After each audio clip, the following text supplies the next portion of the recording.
Good morning, children.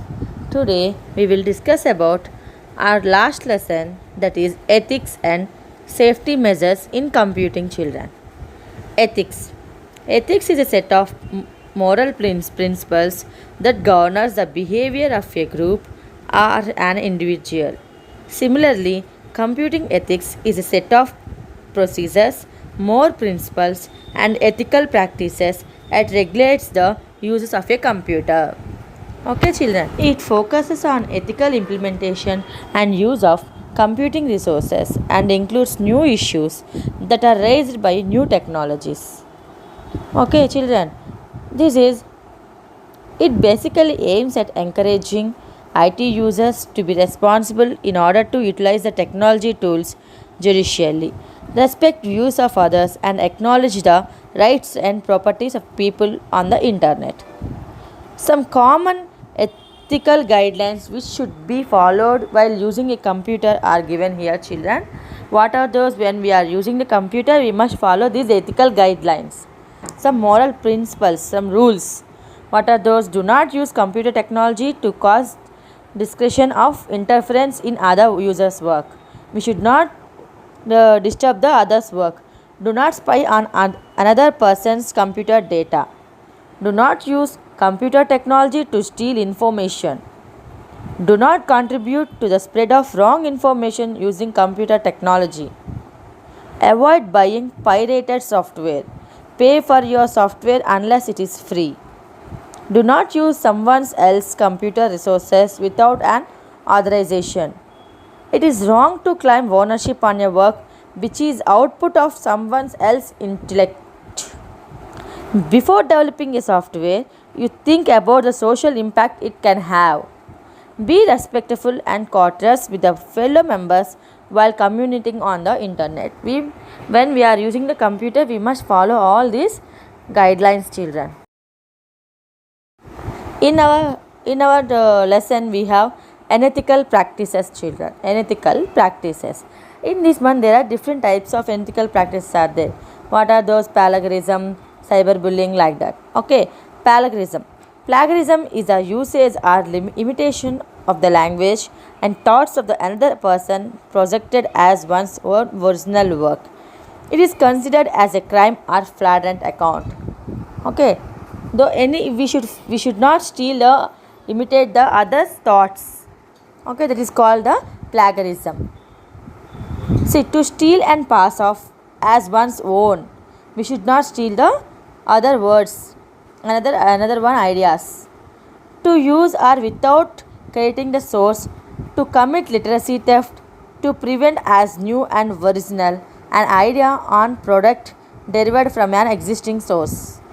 Okay, children, this is called the plagiarism. Plagiarism has become very easy with technological advances like web searching and copy paste options. Most critics have linked carelessness, laziness, lack of interest, and arrogance as the major reasons of plagiarism. Steps to prevent plagiarism. The simplest way to prevent plagiarism is called citation, children. Acknowledging the original writer and the source from where the material has been taken is called citation. This includes the following steps, children. All sources are neither accurate nor they validate the information as accurate. To avoid plagiarism, one can rephrase the material. Use quotation marks around all the quoted words of another person to avoid plagiarism. In the education sector, students should be encouraged to present their original and innovative ideas. Even if they wish to refer to the resources, they should be made aware of the pattern of references. In this manner, plagiarism can be avoided and students can be motivated to work hard and bring out their own originality. The next topic is cyberbullying. It is an act of harming or harassing or targeting a person by another person using internet in a deliberate manner. This includes insulting remarks and threatening messages sent by email, spreading rumors about the person either by emails or social networking sites, posting embarrassing photos and videos to hurt the person, and remarks against gender, race, religion, or nationality. We must follow some preventive steps to prevent this one cyberbullying children. Do not disclose your identity to unknown persons. Safeguard your password and all private information from a sequestered piece. Do not give bullies any opportunity to misuse the information on the social media platform. Search the whereabouts of the person you meet online and know about him fully before extending your handshake. Restrict your online profile to be checked by the trusted friends only. By doing all this, you can prevent the cyberbullying children. Next one is the phishing.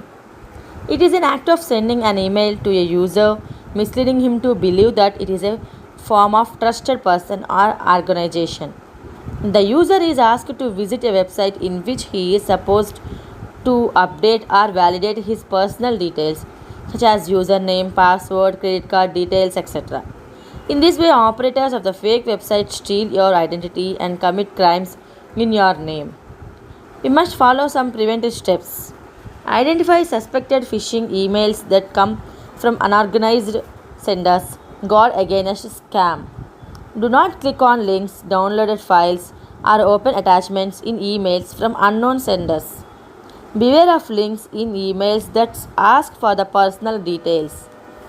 Do not divulge personal information over the phone unless you initiate the call. Enter your sensitive data in secured websites only.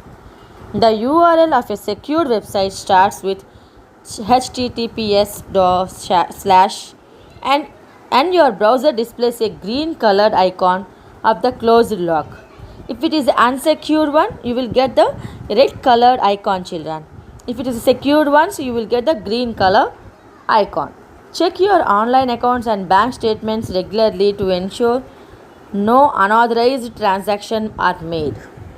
Next one is hacking, children. Hacking refers to an illegal intrusion into a computer system or network.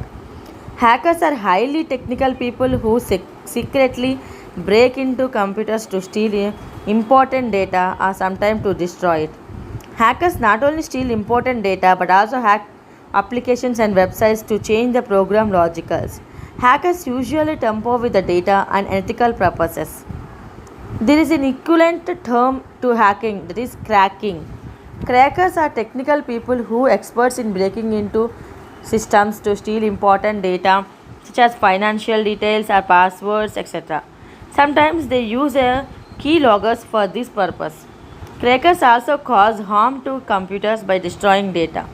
Apart from this, they disturb applications by spreading malwares, changing program logics and outputs. We have to follow some preventive steps. Keep your password secret and change them periodically. Update your operating systems and other software like antivirus frequently. Avoid using open Wi-Fi as it makes easy for hackers to steal the information and download inappropriate content. Always make use of secured website by looking at the green lock sign HTTPS on the address bar.